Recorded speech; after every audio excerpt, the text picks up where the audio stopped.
Rhinoplasty, the nose surgery, is the surgery for intelligent people. We need a patient that can understand that the results are not perfect and won't be, not even in the best hands in the world.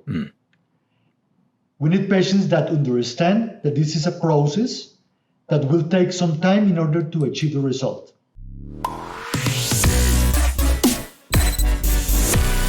Ladies and gentlemen, welcome to another episode of the Rhinoplasty podcast with me, Dr. Cameron McIntosh. We're in the month of September with our final month of season 2, where we have titled this month Hola South America. And I am so honored to have a guest all the way from Bogota in Colombia with me today in studio, Jorge Espinosa. George, welcome to the show. Hi, Cameron. It's an honor for me to be here. Thank you so much for the invitation. And buenos días desde la mitad de los Andes. That's awesome. You'll have to be able to speak it in like 70 languages because we've got people from all over the world listening to the podcast. So, George, let's just break the ice a little bit. Tell us a little bit about who you are and what you do. Okay. I am an ENT surgeon here in Bogota, in Colombia. I did my medical school, my ENT, here in the military university. And after that, I did a fellowship in facial plastic surgery. I went to New York with Dr. Norman Pastorek, and I did a fellowship here with Dr. Fernando Pedrosa in Bogota. I am an anatomy teacher too in the university. And I have worked in the societies here in Colombia. I have been the president of the Facial Plastic Surgery Society and the ENT Society. While one of my passions is to teach, is one of the main things that I like to do. And the other thing is to paint. So I have to balance everything around that. That's amazing, eh? But yes, to do fellowships under Dr. Pedrosa and Dr. Pastorek is amazing. I've suddenly turned a little bit green. I'm jealous. Those are really great guys to work under. Do you now have fellows who come and work under you as well? No, I didn't know that. So did you went where? I say, do you have fellows who you are teaching as well now? Yes, absolutely.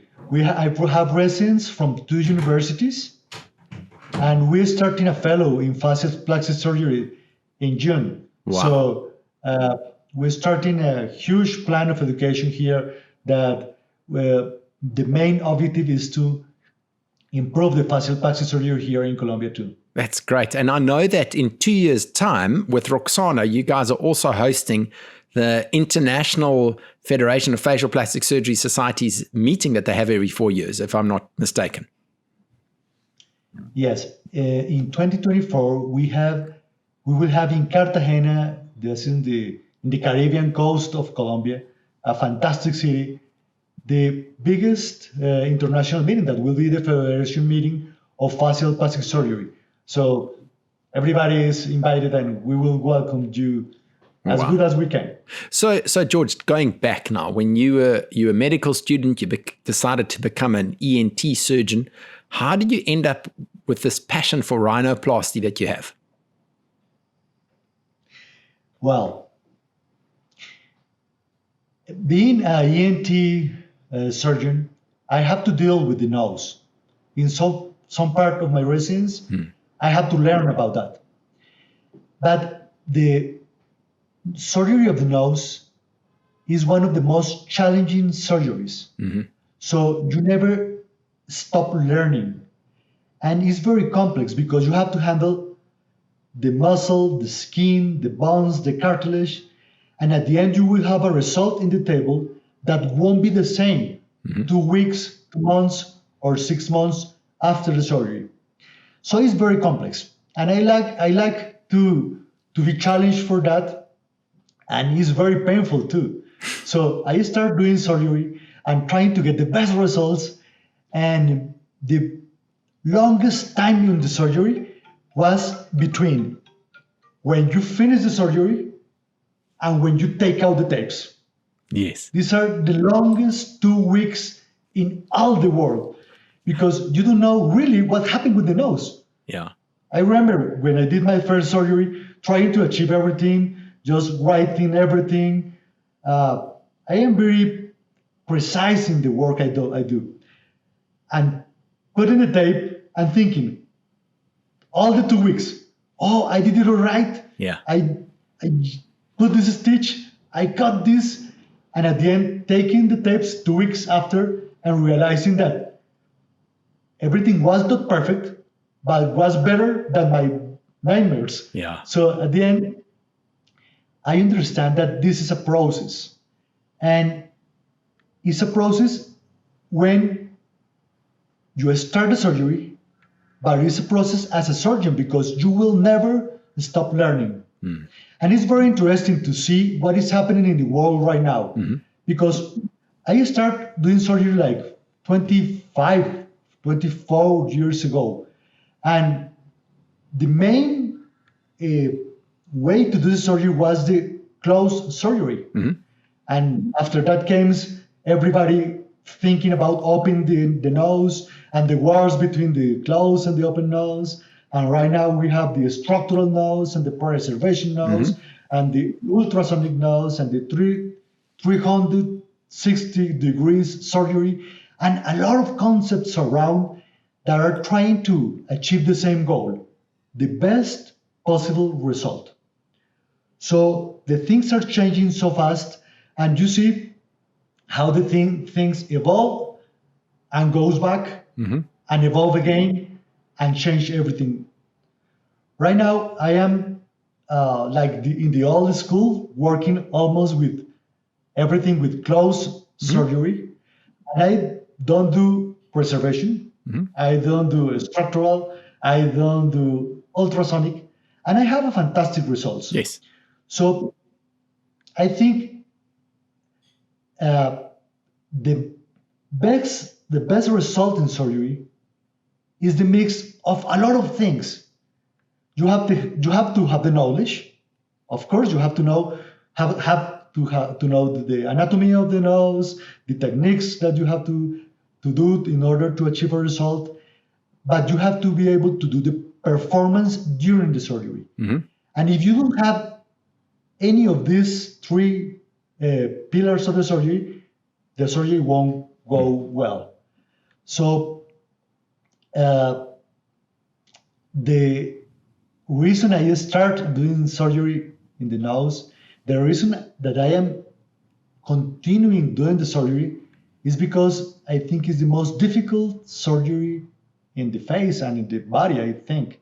And it's so challenging, and every surgery I understand more about the results, and when I take pictures 2 years, 5 years after the surgery, and I keep my records, and I realize that I did something that can last, it's amazing. It's really a fulfillment sensation that you are doing something that can evolve and can be better with all the time.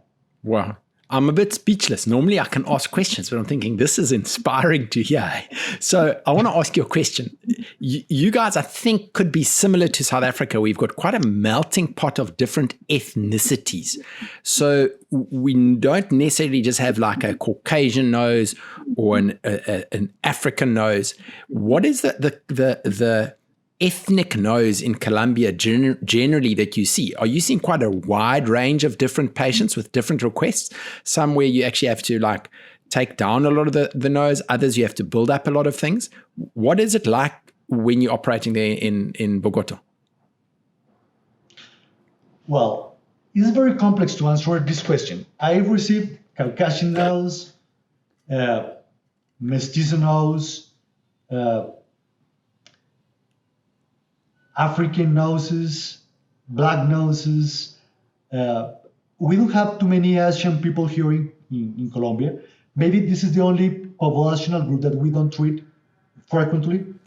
But in order to understand which one is the nose average here in Colombia, you have to understand that Colombia is in the corner of South America, in the northern part. And its geography is broken by three change of mountains.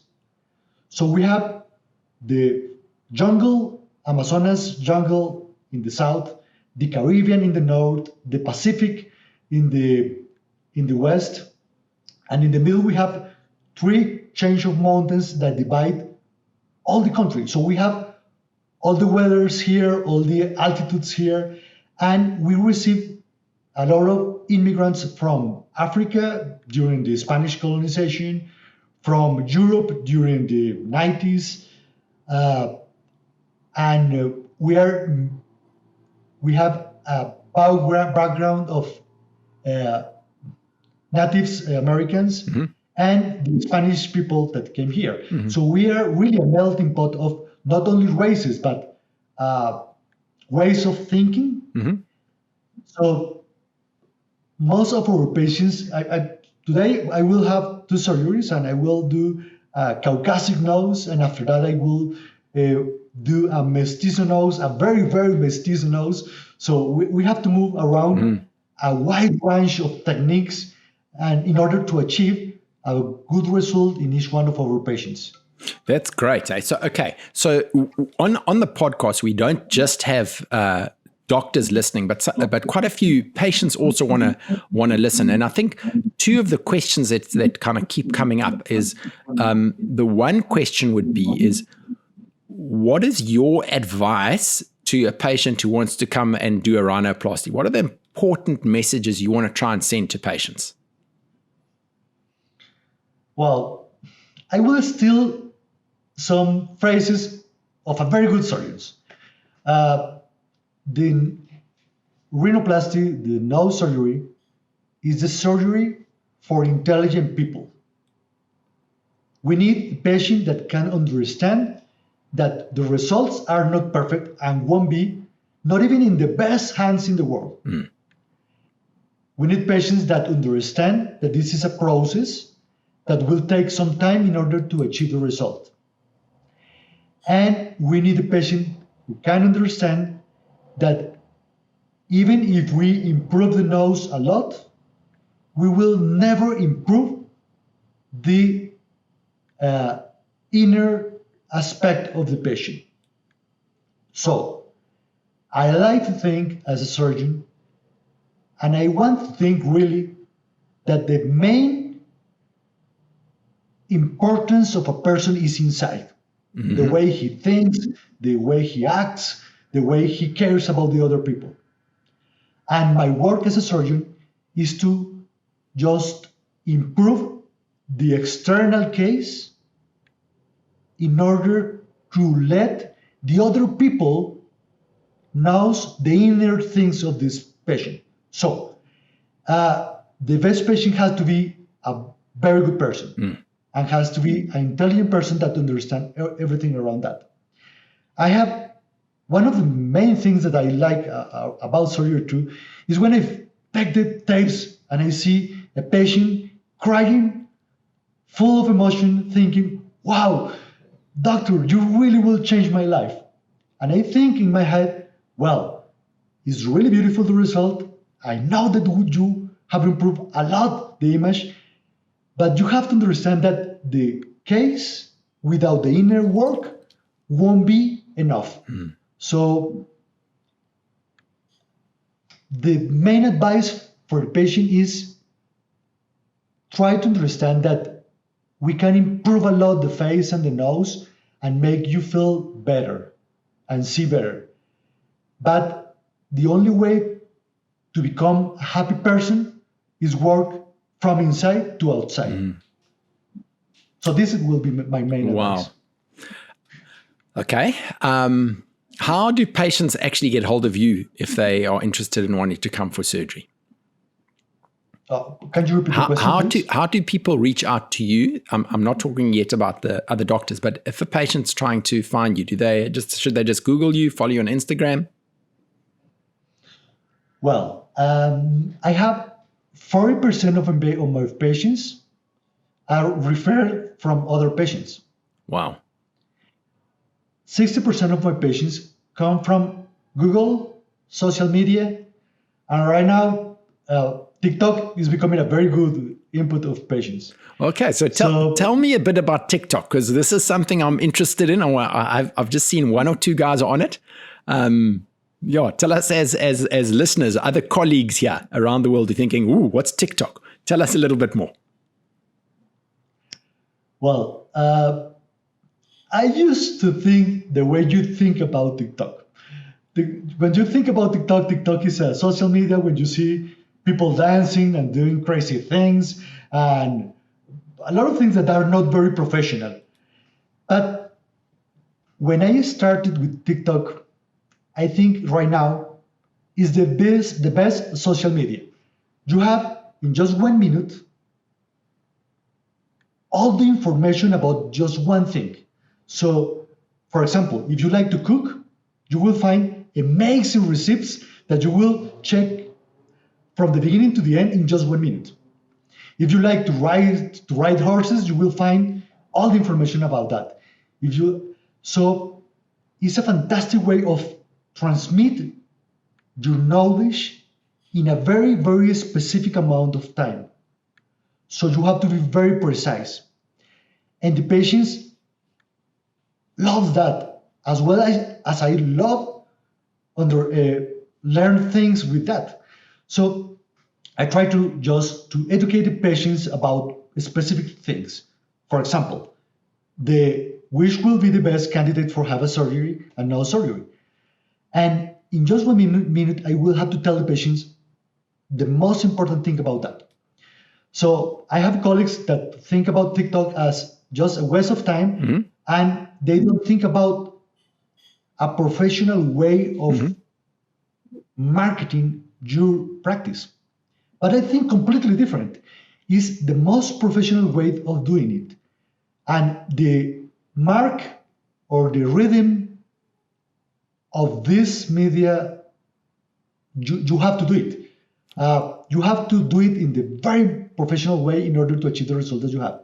So right now, I have patients that just sit here across the desk and tell me, oh, doctor, I love the way you talk about that. You are so precise and you transmit confidence. So I really want you to do the surgery on me because I can trust in you when I hear you talking. And I am not dancing and I am not painting my face with colors or doing crazy things. Trying to be the most professional doctor that I can be. And I know the patients just are thankful about that. That's great. Okay, so look, we're recording you in February and this is going live in September. I'm for sure going to be on TikTok by then. Thank you so much for that. Okay, so let's move it a little bit more towards like our colleagues who want to operate and maybe some pearls in terms of that. So say one of the guys sitting anywhere in the world, there's so many countries listening to this podcast. What would your advice be for someone who's just kind of dabbling with this idea of wanting to do rhinoplasty? How should they go about wanting to upskill themselves to become a rhinoplasty specialist? Well, I have several things to talk about. When I started to do surgery, I started with one lecture that they gave everywhere. And the name of that lecture was the successful tips for a successful surgery. So how to have the best result possible. So I have think a lot about that. So I will try to divide the answer in two ways. The first is how can you improve yourself in order to achieve the best result. And the other part is how to improve the way you feel about the surgery and about the patients when you do a surgery. Because it's two separate things that are very important. And I will start with the second part. How do you improve your feeling around the patient and the surgery and the surgeon? And the main thing that I have to say is, as soon as you realize that you are not perfect and you won't have perfect results, you will be a happier and a better surgeon. Why I tell these things about the surgery? Because you will never have a perfect result. I always end the surgery thinking that I did my best and my patient is very happy, and I took pictures and posted in the social media, and everybody is, wow, this surgery is fantastic. But you know that the tip could be a little bit more wider, a little bit more thinner. You really know that you can have a better result with every one of the surgeries.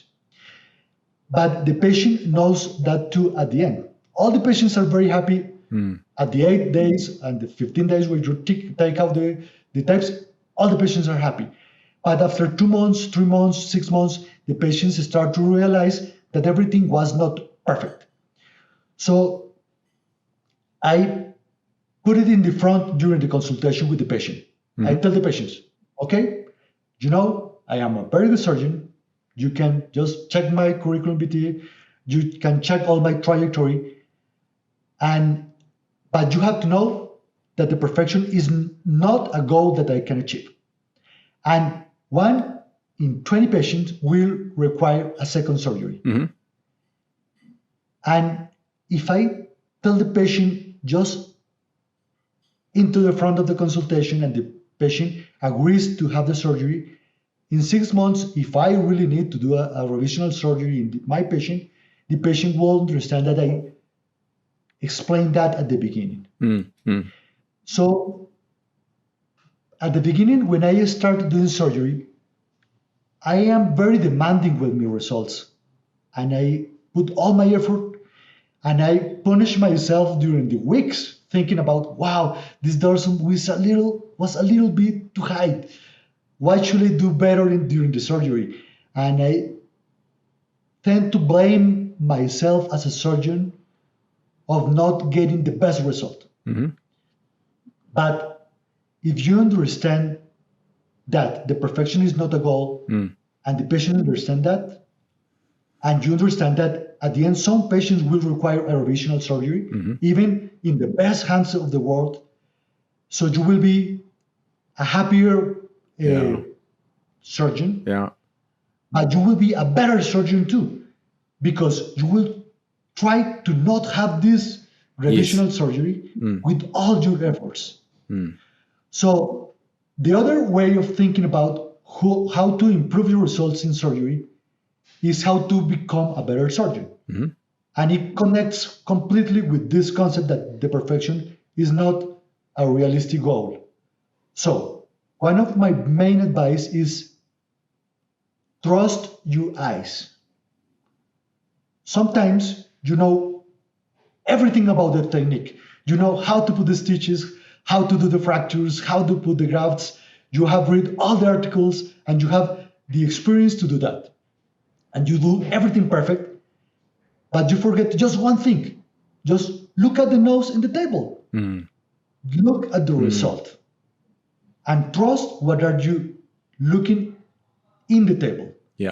Because sometimes you trust that everything that you do was perfect, the performance was incredible in the surgery, and you forget to see the result in the table.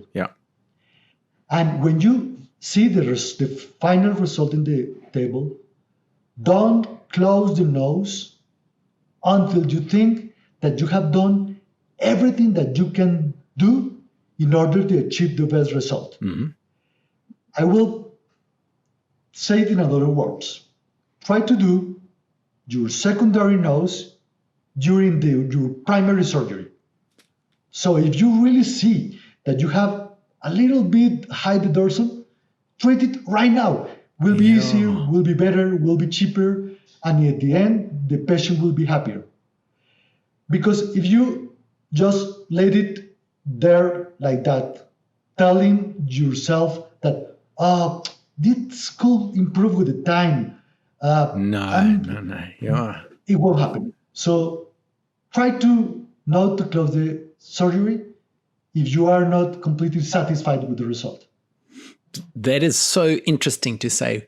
when you do it, imagine you're doing your revision. Okay, so then it brings me to another question.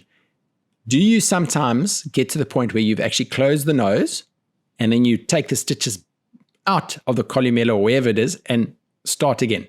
Because I do that sometimes when I get super frustrated when I haven't got the result that I want. Absolutely. I have to remember one of the things that I admire most about my teachers. I think I am a very good teacher, but I cannot take all the credit.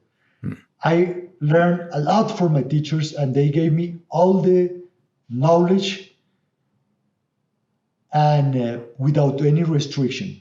So one of the things that I learned is that there is no time, there is no clock during the nose surgery.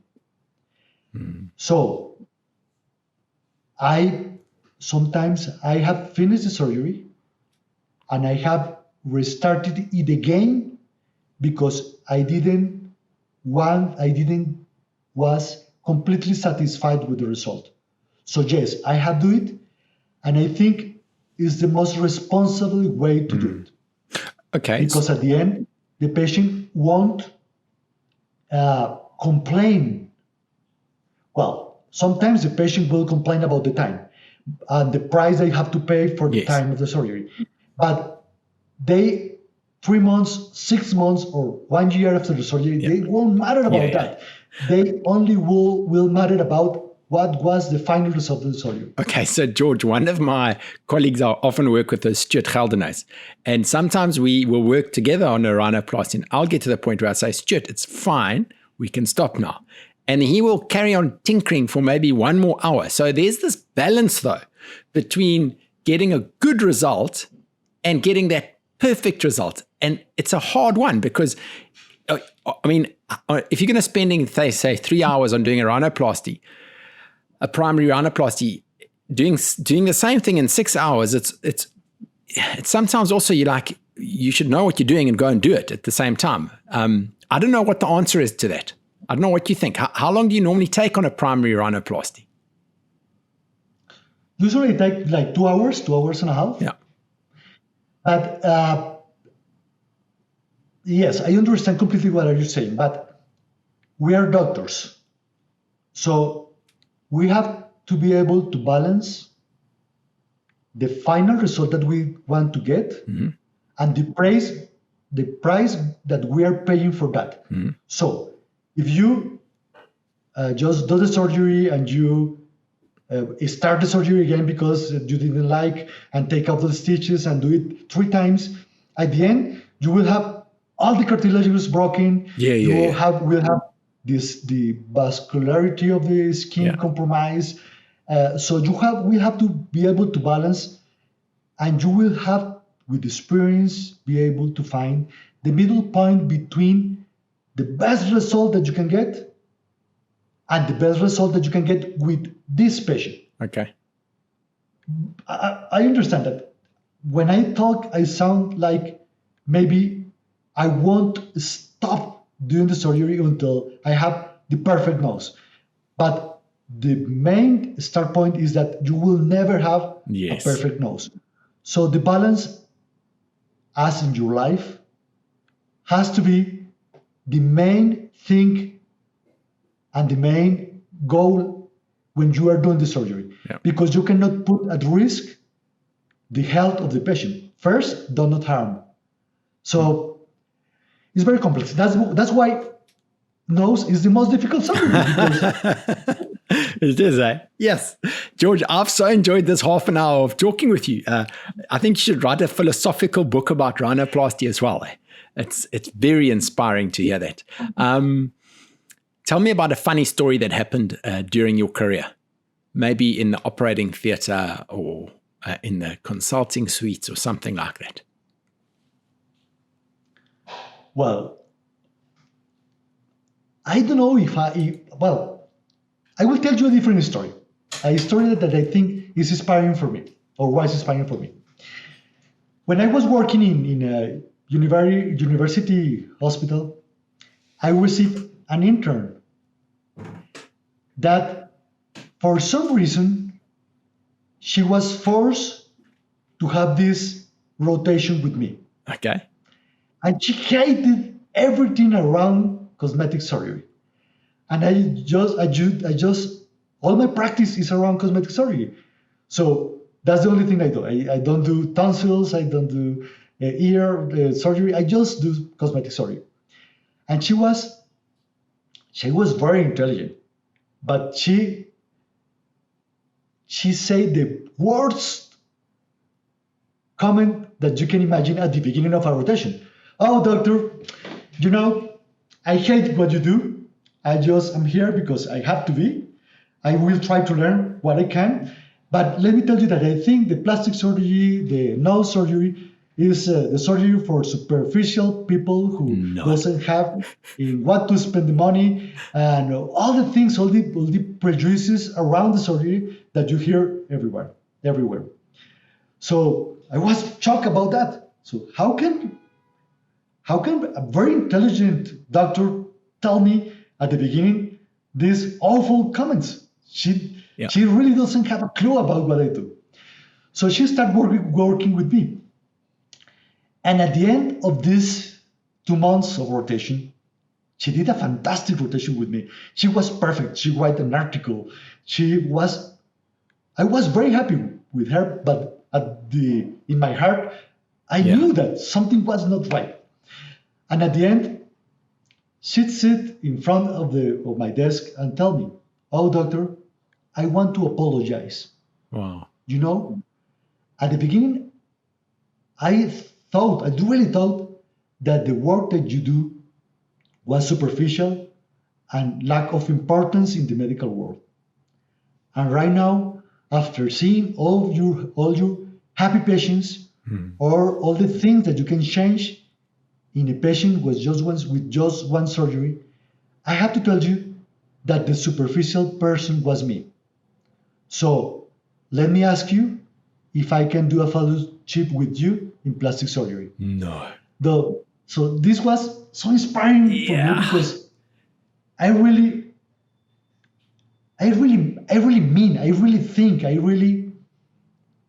believe that with my surgery, I am changing the lives of the people. Yeah. Because I can just when I change the image of one person, I let that person to be able to communicate better with all the other people, because the face is more balanced, more harmonic, and as the most important thing is inside, this is the way to communicate these inside things to the outside world. Yeah. So this was very inspiring for me. Wow. I got goosebumps when you're telling me that story, eh? George, wow. Thank you, man. Yes, just from myself personally, but also for all the listeners around the world. Thank you for taking time out before you start a long day of surgery. Thank you for those really great stories. And it's just what this podcast is about, spreading this good news about rhinoplasty. So we really appreciate your time and your effort. And from all the listeners around the world, thank you. And to all the listeners around the world, guys, clock in again next week for another episode of the Rhinoplasty podcast. Cameron, thank you so much. Muchas gracias desde la mitad de los Andes, in the middle of Colombia.